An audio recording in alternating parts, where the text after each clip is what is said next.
Tonight, COVID-19 cases nearly double in Broken Hill over the weekend. And police investigate a suspicious house fire in Wales Stewart. From our 7 Spencer Golf Studios, your nightly news with Ruby Kamane begins now. Good evening. Broken Hill's COVID outbreak has almost doubled in size over the weekend, with 18 new cases reported since Friday. The number of exposure sites also growing, as the community is warned once again to not become complacent. It's almost become routine, exposure sites, testing and isolation, though lines were relatively small at clinics today, even as Broken Hill's case numbers trend in the wrong direction. In the far west, we've had 7 cases reported yesterday, with 4 in Broken Hill and 3 in Wilcannia. A new record of 10 cases announced in Broken Hill on Saturday, with the total now sitting at 39. There's been 122 cases in Wilcannia. The list of exposure sites in Broken Hill growing with the case numbers. There's now upwards of 15 venues of concern across the city, all listed as casual contact sites, so if you visited during the times listed, you must get tested and isolate until you receive a negative result. In regional areas, we maintain, where there are a few cases, we continue to follow up even lower risk areas, just because we want to make sure there's just no transmission at all in those areas. 5 people in Broken Hill have recovered from the virus, 61 in Wilcannia. That means there's still 95 active COVID cases in the far west. Today there has been some easing of restrictions after we passed that 6 million jab number. But it's way too early for any of us to get complacent. 5 fully vaccinated people are now allowed to gather outdoors. That quota excludes those under 12. A small freedom, but one enjoyed by many locals today. Lachlan Itter, 7 Spencer Golf News. And community leaders across the far west have today given evidence at a parliamentary hearing looking into the state government's handling of the COVID-19 pandemic. Our Broken Hill reporter Lachlan Itter sat in on the virtual hearing. Mayor Daria Turley told the committee a lack of investment in housing and healthcare created a perfect storm for the virus, particularly amongst Indigenous people. Public health experts in the past believe that the failure to act adequately in advance is tantamount to a genocide. Spokespeople from Wilcannia saying the response was poorly planned and slowly enacted. The response, I feel, was very slow indeed, that if we would have put a foolproof plan in 12 months ago, we wouldn't have the high numbers. When it comes to decision making, it seemed like there was a lot of, no one wanted to take responsibility for it. Motorhomes for those needing to isolate said to be mostly used by those who visited Wilcannia for sorry business, not locals. Broken Hill's mayor also raising concern over a lack of monitoring of regional travel and the redirection of vaccines to Sydney. Meanwhile, scrutiny over the Premier's decision to cancel the daily COVID update from today seemingly backfiring. Labor announcing it would hold an 11 a.m. update. Today, Gladys Berejiklian was back. I was always scheduled to do today because of the key milestones we announced. Obviously today is the first day. Many people have freedoms they didn't have before. Questions on notice to the hearing have revealed the Sydney lockdown was announced 2 days after cases were linked to an outbreak New South Wales Health believed was under control. Far North Police has charged a man over 2 recent incidents of alleged counterfeit notes being passed around in Port Augusta. As a result of investigations, police arrested the 28-year-old man from Port Augusta on Friday. He was charged with deception along with other outstanding matters and refused police bail. Police now urging local businesses to be observant when receiving cash. Police are investigating a suspicious house fire in Wales Stewart, which occurred over the weekend. Just after 2 o'clock yesterday morning, emergency services were called to a house fire on Brook Street. The home was engulfed in flames when crews arrived, but was quickly extinguished. The adjoining property sustained some minor smoke damage, but no one was injured. Police believe the fire was deliberately lit. Anyone with information is urged to call Crime Stoppers. Illegal dumping is a long-running problem for the Port Augusta community, with new dump sites continually popping up. Community members tired of the mess, stepping up to begin cleaning up the sites. Picking up rubbish dumped here on Yorkeys Crossing Road. The community attending a bush clean-up day to address the ongoing problem. On Saturday we did a clean-up of an area on Yorkeys Crossing Road, which has been, a lot of illegal dumping has been there for quite a number of years, and also recently it's still occurring. Organisers excited the community and local government staff were able to tackle the task. A lot of community members came together, including members of the council, staff members and members of the landscape board as well, to clean up the area. The group finding most of the illegally dumped waste could have been easily disposed of in the council's provided bins. You know, what do we want to do as a town? But these locals here have been busting their guts to get this cleaned up. Hoping the community, local government and Port Augusta businesses can continue to work together. With further work to be done at Yorkeys Crossing, as well as Stirling North and Davenport, also sites of repeated dumping. But this is on the tip of the iceberg. Within a 20-kilometre radius of Port Augusta, there's rubbish laying everywhere. The Landscape Board is optimistic about future cleanups after seeing the community's enthusiasm. It was a great first step to get everyone out there and to start cleaning up and working out what we can do, how we can tackle this issue together. Edward McCarroll, 7 Spencer Gulf News. Still to come tonight, the Menindee Lake's officially full for the first time in 10 years, and the program helping teachers and conservationists fight microplastics.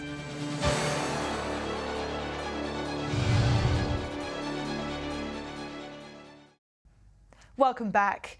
For the first time in almost a decade, the Menindee Lakes are officially full. As of this morning, Water New South Wales says the lakes were at 100.2% capacity 5 months after the gates to Lake Menindee were opened. It's a refreshing sight following years of drought and mass fish deaths in late 2018 and follows record rainfall in northern parts of the Darling Basin. Mining company Cobalt Blue has taken a major step towards full-scale production. The company says all MHP samples have been finalised and some have been sent to international partners, also saying the samples were delayed by staff and equipment availability, both impacted by current COVID restrictions. However, the Broken Hill demonstration plant remains on target for continuous operations early next year. Community members interested in learning about microplastics in the ocean attended an AusMap training program in Port Augusta over the weekend. The program explaining how microplastics impact the environment and the people within it. It's hard to solve a problem when the culprits are invisible to the naked eye. Scientists researching microplastic pollution in Australia, mapping the ocean for hotspots of hard-to-see pollutants. Whether it's a hard fragment or a piece of foam or could be a bit of fishing line, and they'll categorise that, and then that information will go back and feed into our hotspot map, which is a national hotspot map from all over Australia. A team of invested Port Augusta community members volunteering to help with the mapping process. We have school teachers, retirees, scuba divers and people who are generally just, passionate about the environment and Port Augusta in particular. The accreditation program teaching volunteers how to take part in their field sampling methodology by collecting, sorting and identifying microplastics. We're down here on the beach, we've laid out some transect lines and we're collecting some quadrats so we can collect samples. AusMap says the collaborative citizen science project will help scientists understand how much microplastic pollution exists to then work out what to do with it. Also hoping the data collected will be used to show the public how big the problem is and encourage widespread behavioural change in how Australians dispose of their plastic. A longitudinal picture of what's happening here within our township, and we can then go to council and apply for grants to be able to find ways and solutions to be able to stop those microplastics. Edward McCarroll, 7 Spencer Gulf News. Tunarama is back in 2022 after this year's edition was cancelled due to the COVID-19 pandemic. Over the weekend, the 4 Quest Ambassador entrants were presented with their sashes in front of invited guests at Boston Bay Winery. The journey to be crowned Tunarama Ambassador Quest for 2022 has officially begun, with the 4 entrants receiving their sashes on Sunday. A new section added to the quest, helping to commemorate a special milestone. Well, this year, because of the 60th anniversary of Tunarama, they introduced a senior section, so that's me. The picturesque backdrop of the Boston Bay Winery playing host to the event, each entrant choosing a charity or organisation close to their heart. We're supporting Matthew Flinders to raise money for a new bus to enable older people to get out and about in the community. Miss Southern Cross's Stereo, Kyle Wicks, choosing to support Mentally Fit EP throughout the journey. I think mental health, particularly as we navigate our way through the COVID-19 pandemic, Mentally Fit EP and their charity of mental health awareness is incredibly close to my heart. For entrant Marley Anderson, upon returning from serving in the Australian Defence Force over the past 4 years, she says she was greeted by some wonderful people from her local RSL. The veteran community, they are quiet, however they're here and they are so important and they need help just as much as everybody else. Karen Fegert, choosing to support the Royal Flying Doctor Service. Because being in country, we don't have the medical facilities that our city counterparts do, so we definitely need them. The 4 women stepping up their fundraising efforts in the lead up to next year's event. The Ambassador Quest winner will take over from Belinda Curry, who was crowned in 2020. Dylan Smith, 7 Spencer Gulf News. Stay with us after the break. Coffin Bay residents offered incentives to join an NBN trial. And elderly Whyalla twins celebrate a special birthday. We'll see you again soon.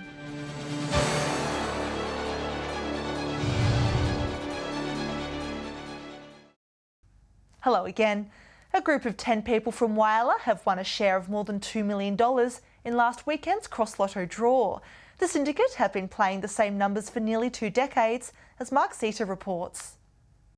There are celebrations all round at the Westlands Hotel Motel today after a local syndicate had a major win in the lotto over the weekend. The syndicate, which has been running for more than 2 decades, winning $2.5 million in last weekend's Saturday Cross Lotto draw. It was one of the 4 winning Division 1 entries, which was worth $10 million in total. Each of the 10 syndicate members will receive over $250,000. When I did speak to the owners of Westland Hotel Motels this morning, there were a few of the Division 1 winners in the background, and they were just screaming and cheering. In a Facebook post, the Westland Hotel Motel said the group started the syndicate around 23 years ago. They each picked a number and then formed a System 10 entry. While over the years some members of the group moved on, the syndicate entry stuck to the same 10 numbers. However, not all members have registered their tickets and they are asked to come forward. In order to do that, they need to first check if they are holding that Division 1 winning entry, and if they are, we recommend that they call 131868. The syndicate also won Division 3 24 times, Division 4 80 times and Division 6 90 times. Coffin Bay residents are being offered $400 as an incentive to be part of the NBN's Fixed Wireless Towers trial. The town, one of 2 nationally, aiming to improve mobile voice and data services in regional Australia. As part of the trial, participants will be provided free voice services for 12 months and an uninterruptible power supply to keep services running in the event of a power disruption. A prominent figure in South Australia's art scene has been appointed the head of the state's peak youth arts body. Rachel Healy will now head Carclew and is also the co-artistic director of the Adelaide Festival. Since 1972, Carclew has been dedicated to artistic outcomes for young people aged 26 and under. Programs focus on goals for children, for young people and for emerging creatives establishing their careers. A pair of twins from Whyalla has celebrated a major milestone with a birthday party with family and friends. Margaret Higgins and Rosemary Ryan have turned 90, becoming some of the oldest residents living in the Steel City. It's a milestone almost a century in the making. Whyalla twins, Margaret Higgins and Rosemary Ryan, celebrating their 90th birthday with family and friends. A lot of them are relations of both of us. Oh, yeah? Yeah, so there's a lot more than if we're by ourselves. Yeah.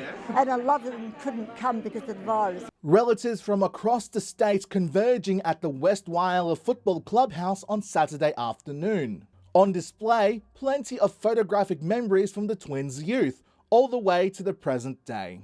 The women reflecting on one of the best moments of their lives. I reckon when I started work would have been my best memory because I had money, because money was very scarce when we were young.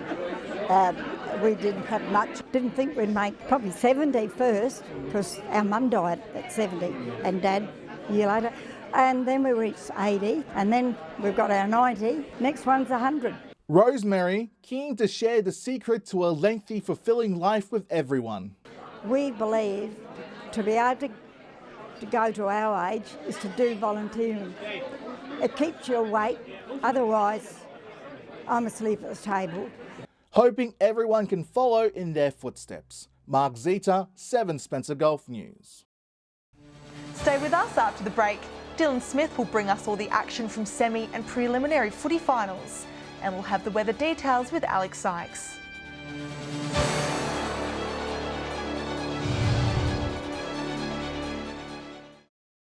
Welcome back.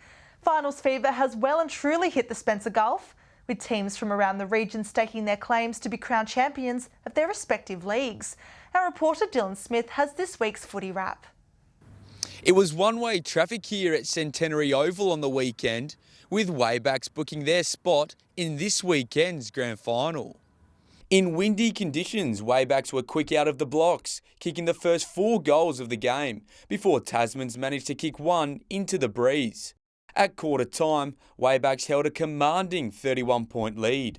The second quarter saw Tasman's pressure and intensity around the ball lift, having the lion's share of inside 50s in shots on goal, however couldn't manage to make it count, registering 6 behinds for the quarter to Waybacks 2. Waybacks continued their dominance in the second half, running out winners 107-45. Jonty Seal kicked 5 for Waybacks, while Kate Wright slotted 3 goals for the Roosters. Waybacks faced the undefeated Marble Range in the title decider this weekend. Over to Whyalla now, and there was a boil-over in the Whyalla Football League. Minor premiers West Whyalla going down to Central Whyalla in the preliminary final. Centrals made the fast start, kicking 6 goals straight to take a 17-point lead into the first change. West clawed the margin back in the second quarter to only trail by 4 points at the main break. However, Centrals dug deep, running out 26-point winners and booking their spot in this weekend's grand final against Waroona Bay. Over in the SGL, and it was a heart-stopper in the second semi-final. Favourite Solomon Town edging out South Augusta by 4 points, booking their spot in the grand final in a fortnight's time. In the other semi-final, Prop Risdon dismantled West Augusta by 86 points. Souths and Prop Risdon will battle it out this weekend, with the winner making it through to the decider. Finally, in the Eastern Air Football League, Ports upset Kimber Districts to claim the premiership. In what was a tight tussle-all game, the Magpies ran out 8-point winners. That's all for footy this week. We'll be back tomorrow night with a wrap-up of the region's other sport. Time now to take a look at what's happening in the weather. Here's Alex Sykes. Thanks, Ruby. And well, the week got off to a nice start with mainly fine conditions across the region today. From 3 p.m, Port Augusta was mostly sunny and reached 18, while it was partly cloudy and 16, and Broken Hill reached 17 degrees. Looking further out across the region now, Port Lincoln and Coffin Bay both reached 16. Port Pirie and Cooper Pedy were both 18. It was a degree warmer in Woodner, 19, and mostly sunny there. Kadina and Cleve both got to a high of 15. Our friends in Adelaide also reached 15 and Clare was 13. Taking a look at the satellite image now, cloud pushing into the southeast with brisk west to southwesterly winds. Following the passage of a cold front are causing showers.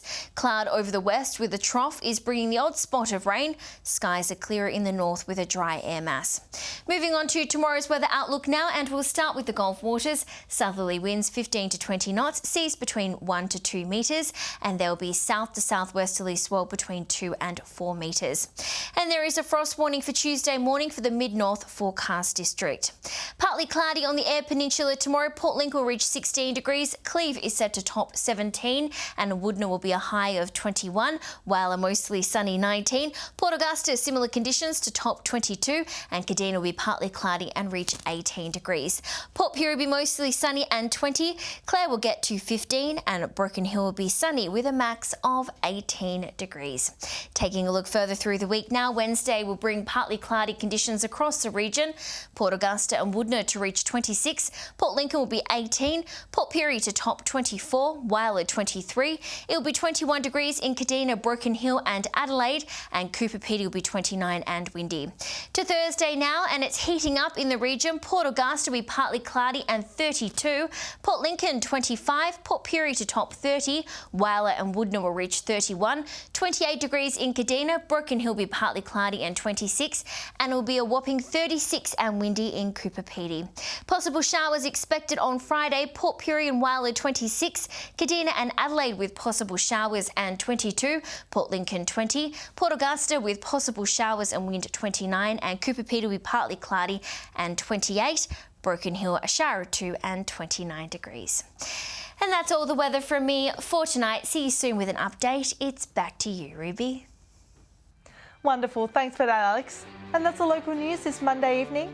Thanks for joining us. I'll have updates later. Until then, enjoy your evening, and we'll see you again tomorrow with more local news. Good night.